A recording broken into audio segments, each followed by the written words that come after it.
Geralmente, quando você fica sabendo sobre a anunciação da gravidez miraculosa de Maria, é através de filme, teatro, na sua igreja, imagens que você vê no Google, né? Antes de você ter contato com as reflexões de textos relacionados a esse tema, não é?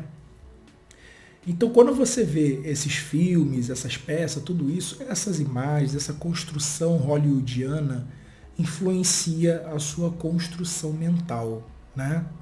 Desse cenário, dessa história.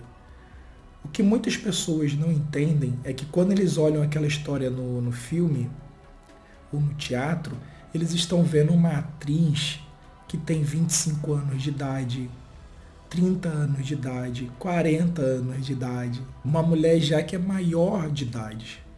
E não pensam o seguinte: quando você pega o contexto histórico-cultural dos tempos ali do primeiro, segundo século, né, ou até tempos anteriores, uma menina assim que ela menstruava, assim que, né, vinha ali as suas regras mensais, ela já tinha que ser posta em casamento, para ser oferecida a casamento.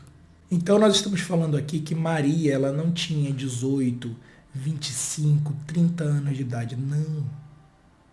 Para aqueles padrões daquele período, uma mulher de 30 anos, virgem, era uma coisa inconcebível. Uma mulher de 25 anos, virgem, inconcebível, tá? Então vamos lá, dentro de um contexto histórico, cultural, fazendo uma análise exegética dentro de um conceito científico, histórico, filosófico, racional, é praticamente impossível a gente dar credibilidade a esse tipo de filme, de teatro que a gente vê na televisão, né? Não tem condições. Isso não existe, tá? Vamos pensar aqui um pouco, porque o Novo Testamento ele vem para quebrar inúmeros paradigmas em relação à Bíblia hebraica, né? Por qual motivo? Aqui quem está construindo a história é um outro povo, tá? Em uma outra língua. Você vê que a Bíblia hebraica ela é construída dentro do idioma daquele povo. O Novo Testamento é construído dentro de um idioma de um outro povo, um povo dominante, que eram os romanos na época, tá? Os romanos, os gregos, eles que vão influenciar muito a construção desse que é chamado Novo Testamento, tá bom? Então, esse povo ele decide quebrar alguns paradigmas. Um dos primeiros paradigmas, você vê logo no capítulo 1 de Lucas, é o seguinte, ó, Anunciação é o título. Capítulo 1, versículo 26. No 6º mês, o anjo Gabriel foi enviado por Deus a uma cidade da Galiléia chamada Nazaré, tá? Essa cidade, ela não existe. O que existe hoje na arqueologia é uma Nazaré fake, mas eu já fiz vídeo sobre isso, tá? A uma virgem desposada, ou seja, prometida em casamento ou casada, tá? O que significa a palavra desposada, com um varão chamado José, da casa de Davi. Muito provavelmente aqui ela estava só em promessa, né? Ele estava só com a posse dela, tá? É nesses termos que é tratado, essas questões, porque ela ainda era virgem, né? E o nome da virgem era Maria. Entrando onde ela estava, disse-lhe: Alegra-te, cheia de graça, o Senhor está contigo. Ela ficou intrigada, né, com essa palavra e pôs-se a pensar qual seria o significado da saudação. O anjo, porém, acrescentou: Não temas, Maria, encontraste graça junto a Deus. Então Deus se agraçou dessa menina, tá? Eis que conceberás no teu seio e darás à luz um filho, e chamarás com o nome Jesus. Ele será grande, será chamado Filho do Altíssimo, e o Senhor Deus lhe dará o trono de Davi. Nunca aconteceu, né? Não existe nenhum registro histórico de alguém chamado Jesus que recebeu o trono de Davi. Isso não existe. Maria, porém, disse ao anjo: Como é que vai ser isso, se eu não conheço homem algum? Ou seja, se ela é virgem, galera. Maria é virgem. O anjo lhe respondeu: O Espírito Santo virá sobre ti. Aqui, galera, esse Espírito Santo vir sobre ela é muito parecido com o que Zeus na mitologia grega fazia. Lembre-se, esse é um texto escrito por um povo que está dentro desse contexto helenístico, tá? Que é o povo greco-romano. Por isso que o Novo Testamento ele é escrito em grego, tá, galera? Aqui, ó, tudo em grego, tá? Novo Testamento Grace. Então, assim, dentro desse contexto histórico-cultural, o povo romano já estava acostumado com um Deus todo-poderoso que descia e engravidava as meninas. E esse Deus era Zeus, tá bom? Então aqui está sendo aplicado por esse novo povo esse mesmo contexto. Então vamos lá. O Espírito Santo virá sobre ti e o poder do Altíssimo vai te cobrir com a sua sombra. Por isso, o santo que nascer será chamado Filho de Deus.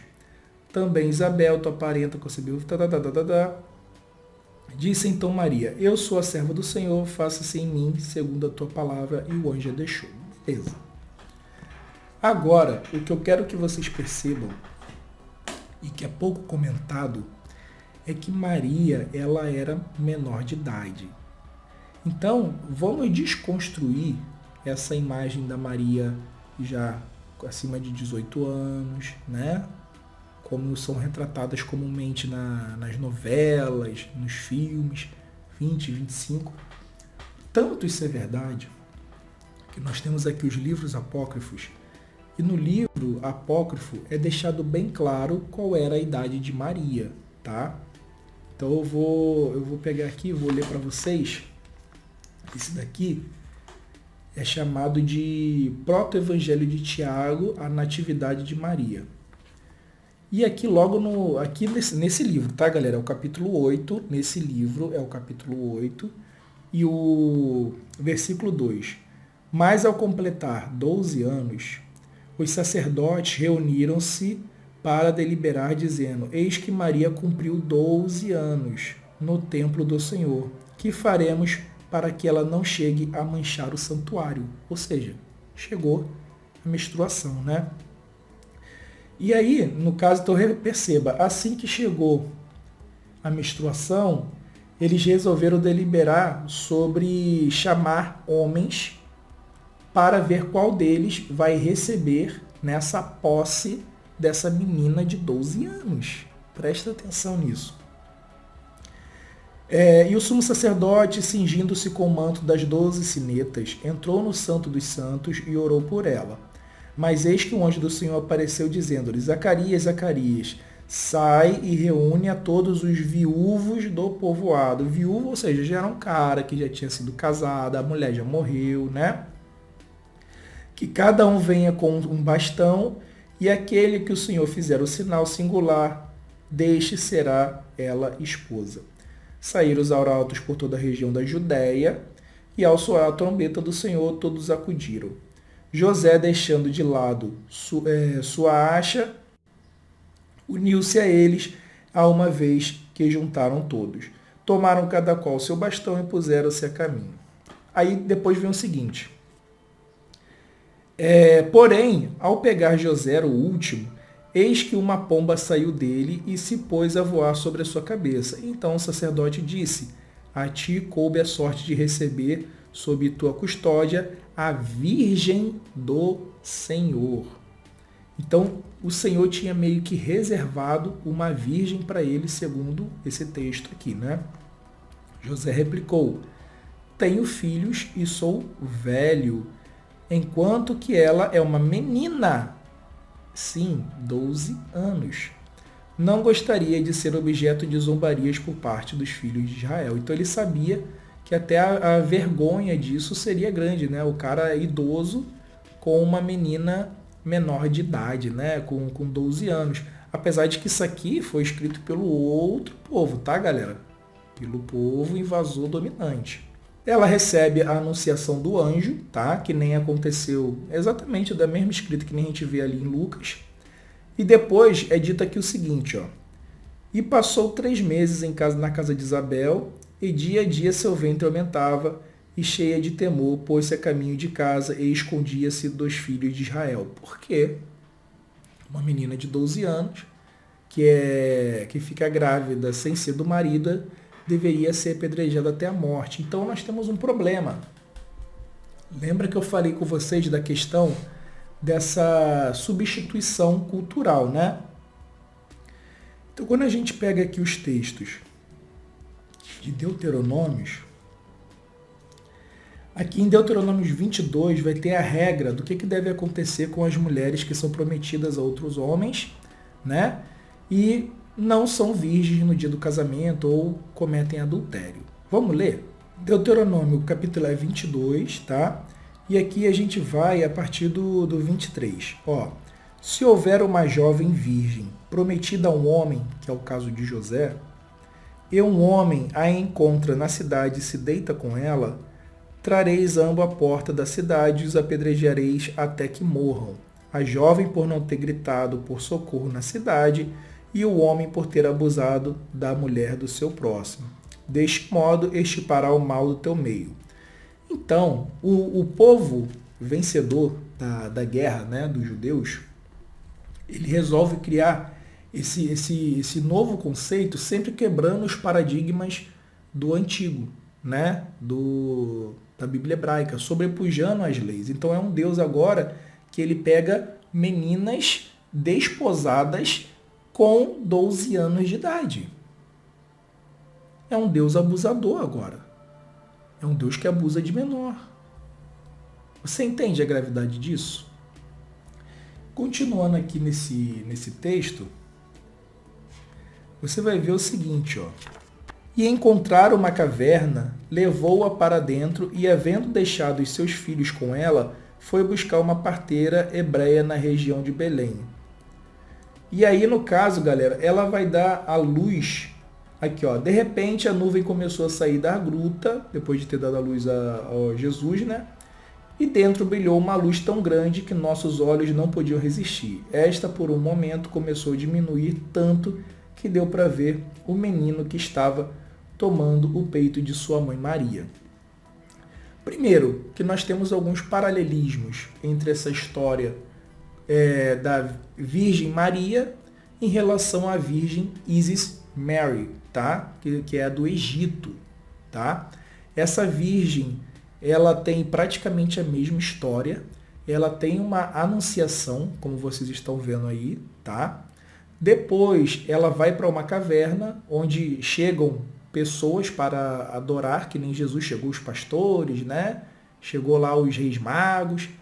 Da mesma forma vem pessoas para adorar essa mulher dentro da caverna. E depois nasce o deus Horus dentro dessa caverna. É a mesma história, ressignificada, tá? Então assim, galera, fica complicado a gente conceber, acreditar que essa história tem algum sentido lógico, racional, porque não tem. Nós estamos falando de um Deus todo-poderoso que se agrada de meninas virgens e faz concepção delas assim como os deuses das outras mitologias ao redor ali do Mediterrâneo faziam. Então perceba, nós temos aqui uma conjunção de mitos para dar origem a esse outro mito, né? Ao mito do nascimento de Jesus, ao mito da Virgem Maria. E assim, galera, essa questão de virgem, dando a luz, isso aí só foi entrar na Bíblia por causa de uma interpretação incorreta de Isaías 7,14, tá? Trocaram ali o significado das palavras por causa da Septuaginta e etc. Novamente, é um povo romano-helenista, né? Ou seja, greco-romano, que estava criando esse mito com base em outros mitos ali no Mediterrâneo e fazendo essa tipologia com a Bíblia hebraica, mudando, modificando alguns paradigmas da mesma, como por exemplo, pegar a mulher desposada, prometida ao próximo. É Deus quebrando a sua própria regra. É Deus pegando uma menina de 12 anos. A menina menstruou, ia ser prometida, né? Ia virar noiva. Então assim, você acha essa história uma história ética e moral? Você acha essa história que é deturpada nas TVs, nas novelas, nos filmes, né? Porque na TV e na novela mostra uma mulher já maior de idade, sendo que na Bíblia, imagina, que lindo, né? Botasse aí no filme, nas novelas, uma menininha de 12 anos ficando grávida. Eu acho que seria um escândalo para a família tradicional brasileira. Você não concorda comigo? Então, Maria não teve escolha, tá? Porque uma criança de 12 anos, galera, não tem como ter nenhum tipo de escolha. E lembre-se que aqui eu não estou falando que essa história é verdade não, tá? Eu estou falando isso dentro de uma concepção dentro do mito. É como se eu estivesse analisando as histórias de Danae sendo engravidada por Zeus, tá? É nesse sentido. Então, pare e reflita sobre toda essa concepção que nós abordamos aqui hoje e o quão absurdo isso é, o quanto que isso não faz sentido, tá bom? Então, assim, se esse vídeo te gerou muito valor, eu peço a você, com toda humildade, com toda presteza, que você afague o algoritmo do YouTube clicando aí no joinha, se inscrevendo no canal, porque isso até anima a trazer mais vídeos aqui como esse. Eu não sei se você reparou, eu tô com a garganta meio ruim, né? E mesmo assim eu tô fazendo esse vídeo porque eu reparei que teve muito interesse nessa série, né? Um engajamento aí com mais de 73,5%, né? Em relação aos outros conteúdos do canal. Então eu estou me esforçando para continuar essa série e manter esse engajamento de vocês. Então, marreta o like, comenta, se inscreve, tá? Então fique agora com os membros do canal. Muito obrigado a todos vocês que são membros, pelo apoio, pelo carinho, pela presteza, humildade de vocês. Vocês não sabem quanto que isso ajuda aqui o canal, tá? E agora, galera, eu deixo vocês com a sugestão de vídeo. Vai aparecer para vocês uma playlist dessa série, né? A Bíblia Não Faz Sentido, e um vídeo de sugestão. Clique em um deles e continue comigo. Muito obrigado. Tchau, tchau.